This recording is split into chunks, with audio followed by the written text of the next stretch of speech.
I moved into the apartment because it was cheap. After my divorce, cheap mattered a lot more than comfort. The building was old, but it was clean, and only 1 block from the ocean in the Begonia neighborhood. A real find, I thought. The landlady, Madame Idrissi, seemed nice enough, though she kept repeating the same phrase over and over during the tour. It is a very quiet building. Very quiet. I just nodded, eager to sign the lease. The first 2 nights were completely normal. Unpacked some boxers, ordered takeout, listened to the waves crashing nearby. It was peaceful. Quiet, just like she'd said. But on the 3rd night, something woke me up. I checked my phone. It was exactly 2:17 a.m. And I heard footsteps. They were coming from the apartment directly above me. This wasn't just random walking around. It was methodical. Pacing. 8 slow, heavy steps.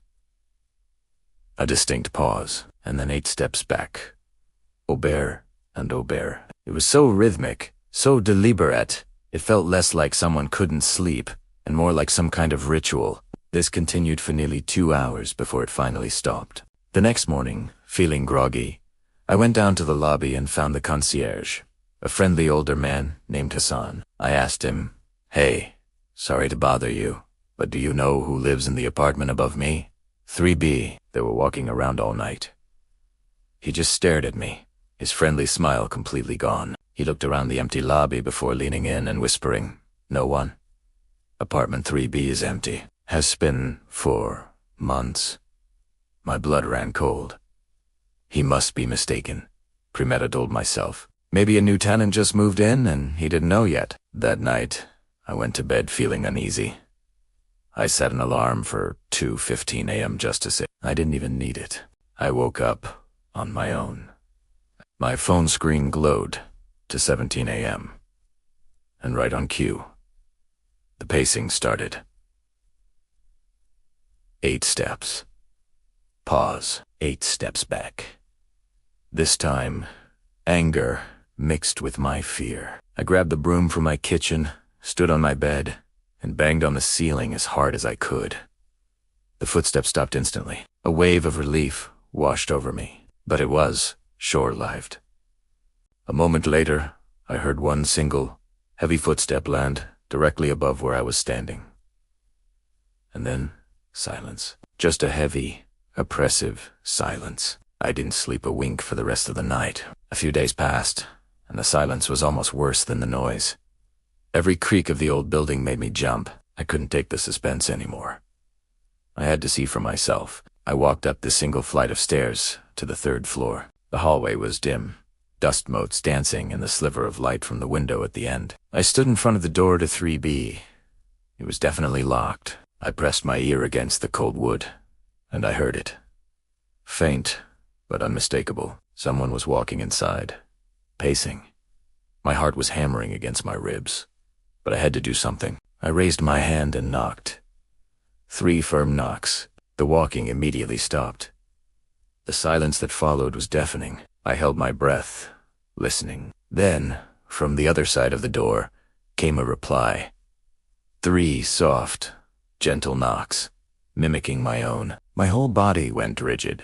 I stared at the doorknob, a simple brass handle, and then I watched, frozen in disbelief, as the handle slowly, deliberately, began to press down. It went halfway, as if someone was about to open the door, and then it slowly released, clicking back into place. I practically flew down the stairs, back into my apartment, and triple-bolted the door. The next day, I cornered my landlady, Madame Idrissi.